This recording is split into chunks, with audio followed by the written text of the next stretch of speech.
Halo, Assalamualaikum warahmatullahi wabarakatuh. Apa kabar teman-teman? Kembali lagi di video saya. Kali ini, video ini saya buat khusus untuk kalian yang masih awam atau masih pemula mengenai mixer audio seperti ini. Ini mixer 3 tone, seperti ini teman-teman. Jadi ada pertanyaan di kolom komentar video saya, "Bang, kenapa suara vokal saya mendem saat saya menggunakan mixer?" Terus ada lagi, "Bang, kenapa suara saya cempreng? Kenapa suara saya terlalu berat? Dan kenapa terkadang saya menggunakan mic pada mixer sering feedback?" Nah, masalah-masalah seperti itu bisa kita atasi apabila kita tahu settingan menggunakan mixer ini. Video ini saya buat untuk menjawab permasalahan tersebut teman-teman. Khusus untuk mixer 3 tone seperti ini, dan kayaknya mixer 3 tone seperti ini paling banyak ya digunakan oleh kita yang masih pemula dan baru mengenal mixer audio. Dan karena kita masih awam, wajar kalau kita banyak pertanyaan ya. Nggak apa-apa teman-teman, kita banyak bertanya adalah suatu proses belajar, memang harus banyak bertanya. Dan sampai saat ini saya juga masih belajar. Jadi gini teman-teman, sebenarnya permasalahan hasil suara kurang bagus itu disebabkan ada beberapa faktor ya. Bisa disebabkan oleh perangkat Anda yang kurang kompatibel, seperti penggunaan kabel ya. Kadang-kadang juga jacknya juga jack yang murah, termasuk juga mic-nya mic yang murah. Nah, tapi itu soal budget lah ya.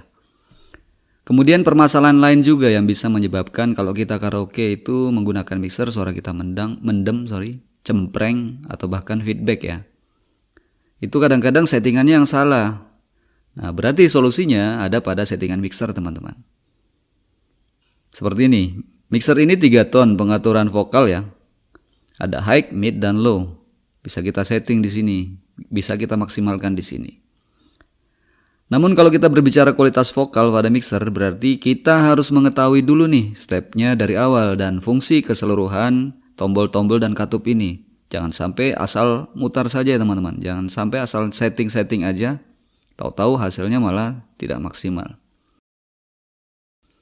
Nah, pertama, untuk colokan mic dulu nih. Seharusnya kita menggunakan XLR seperti ini teman-teman.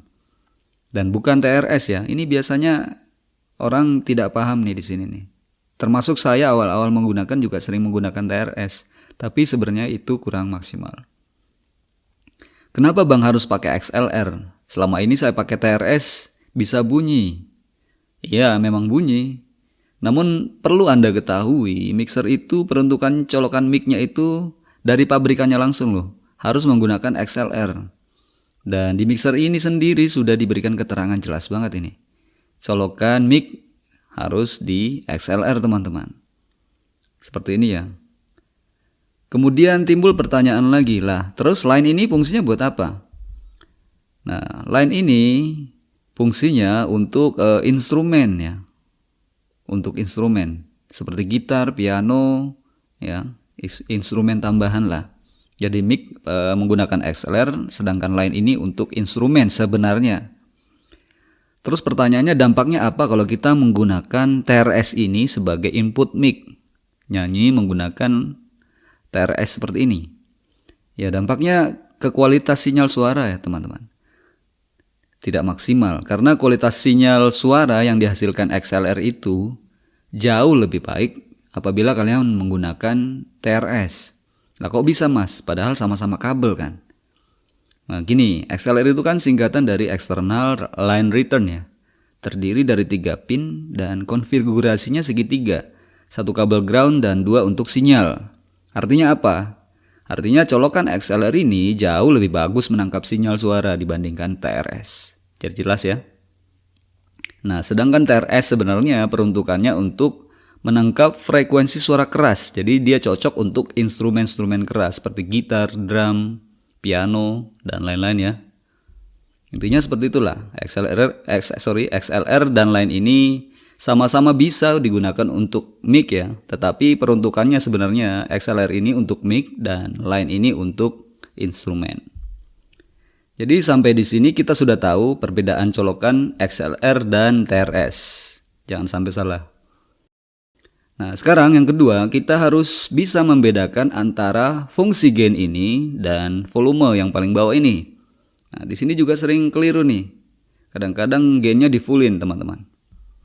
Lah, bukannya sama aja bang, sama-sama bikin suara jadi keras. Nah, terkadang kita masih keliru ya teman-teman ya. Termasuk saya juga awal-awal belum mengerti fungsi dari gain ini. Saya main putar-putar aja.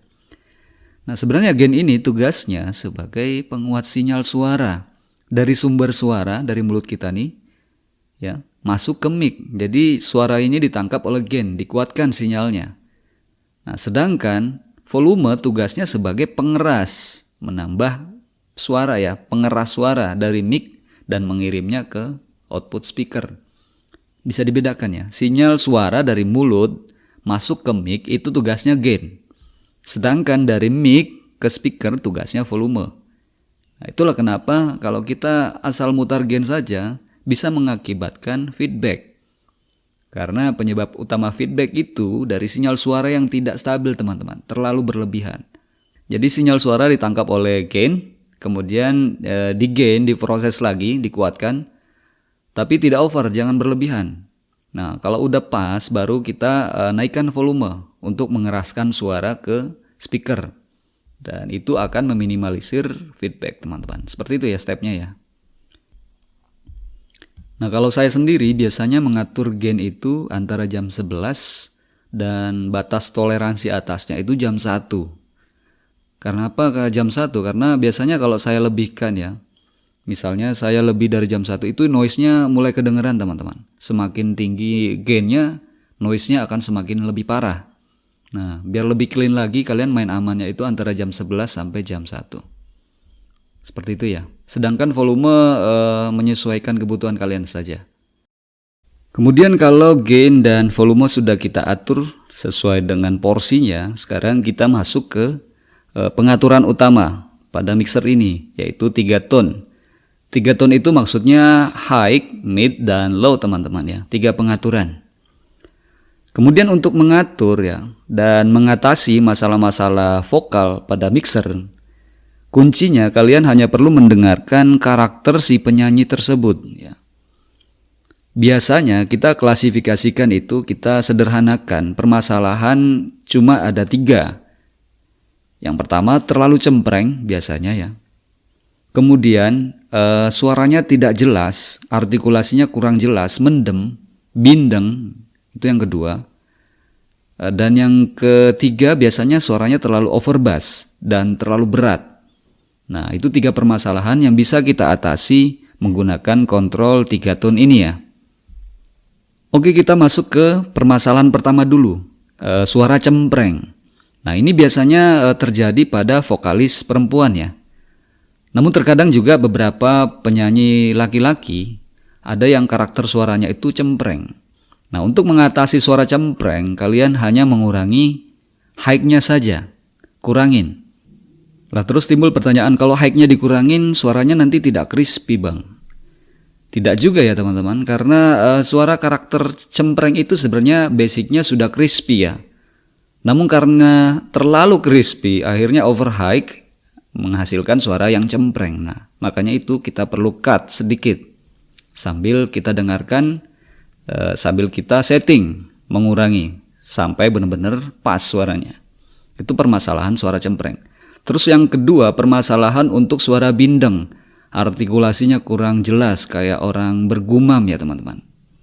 Nah, kalian hanya perlu menambahkan mid. Kalau tadi high-nya diturunin kalau suara cempreng. Kalau yang bindeng suaranya kurang jelas artikulasinya, kalian tambahkan untuk mid-nya. Fungsi mid ini sebagai body vokal teman-teman. Jadi kalau suara kurang jelas, artikulasi kurang jelas, kalian bisa tambahkan untuk mid. Nah, ini akan memperjelas suara, akan lebih enteng. Itu untuk permasalahan kedua. Dan yang permasalahan yang terakhir biasanya itu suaranya terlalu berat. Terlalu overbass ya teman-teman. Nah, kalian bisa kurangin bassnya, low-nya, kalian turunin. Nah, seperti itu. Jadi 3 permasalahan ini sebenarnya bisa diatasi apabila kalian bisa menggunakan feeling pendengaran kalian saja. Dengarkan si penyanyinya itu karakter suaranya seperti apa. Barulah kalian bisa mengambil tindakan ketiga tone ini mau kontrol bagian apa, high, mid, apa low. Nah, di situ teman-teman. Nah, kalau kalian ketemu dengan vokalis yang suaranya sudah crispy, sudah artikulasinya tidak ada masalah, tidak mendem, dan low-nya juga udah pas, ya udah kalian flat aja semua. Jadi high-nya flat, mid-nya flat, dan low-nya juga flat. Ya, seperti itu ya. Nah, begitu juga kalau kalian ketemu dengan mic ya. Kadang-kadang mic ini kalau murah dia karakternya lebih berat teman-teman. Tidak plong ya nyanyinya ya. Nah, itu biasanya kalian low-nya kalian cut, kurangin. Terus mid-nya tambahin. Sampai kira-kira jam-jam 3 lah ya maksimalnya. Kemudian high-nya juga di jam 3. Nah, itu biasanya akan membantu mic-mic murah agar lebih mendingan lah ya, untuk digunakan sebagai mic untuk karaoke. Gitu ya teman-teman. Nah, jadi seperti itu teman-teman. High ini pengaturan untuk frekuensi tinggi ya. Tugasnya membuat suara Anda menjadi lebih crispy, tetapi kalau over high juga akan membuat suara Anda menjadi cempreng. Tergantung si vokalis ya. Kalian perlu dengarkan. Kemudian untuk mid sendiri tugasnya karena dia mid ya, dia bagian frekuensi sedang. Berarti dia akan mengangkat body vokal Anda apabila kalian menambahkan mid. Suara Anda menjadi lebih jelas artikulasinya dan tidak bindeng. Itu tugasnya mid. Kemudian untuk low sendiri dia mengatasi untuk frekuensi rendah. Suara-suara ngebass. Kalau kurang ngebass kalian tambahkan low. Tapi kalau terlalu ngebass berarti low-nya kalian kurangin. Gitu aja. Nah, contohnya karakter vokal saya sendiri nih teman-teman. Sebenarnya karakter vokal saya itu lebih mendem ya, dan sedikit tidak crispy. Makanya saya biasa mengatur high itu untuk mendapatkan crispy-nya saya atur di jam 3. Kalau sudah saya rasa pas, baru saya ke mid untuk memperjelas artikulasi suara saya agar tidak mendem. Biasanya antara jam 3, kalau perlu saya mentok ya. Nah, ini kedengeran kan sedikit lebih enteng ya teman-teman ya. Kemudian untuk low-nya saya flat aja karena saya rasa untuk nada-nada bass-nya sudah pas. Kecuali saya mau lebih ngebass lagi baru saya tambah. Gitu ya teman-teman ya. Kalau untuk kalian sendiri silakan kalian dengarkan karakter suara masing-masing, kemudian pelajari kurangnya di mana. Kalau sedikit cempreng kalian kurangin high-nya. Kalau kurang crispy tambahkan high-nya. Kemudian kalau mendem ya kurang jelas kalian tambahkan low-nya, mid-nya. Tapi kalau sudah jelas, sudah bagus, karakter vokalnya sudah, artikulasinya sudah jelas, berarti mid-nya kalian flat saja. Kemudian agar lebih berkarisma, lebih ngebass, kalian bisa tambahkan low. Ya, sesuaikan kebutuhan saja ya teman-teman. Intinya seperti itu. Nah, itu ketiga step ya. Maksudnya pertama kita mengetahui dulu tadi colokan yang harus kita gunakan untuk mic antara XLR dan TRS. Kita harus menggunakan XLR ya. Kemudian pengaturan gain dan volume. Biasanya saya atur gain dulu baru volume. Tadi sudah dijelaskan. Kemudian terakhir kita mengatur 3 tone sesuai permasalahan karakter vokal Anda. Nah, kalau kita sudah mengatasi ketiga hal ini, mudah-mudahan bisa mengurangi permasalahan yang Anda rasakan saat ini saat Anda bernyanyi menggunakan mixer 3 tone seperti ini. Nah, kalau ketiganya sudah beres, baru kalian main efek.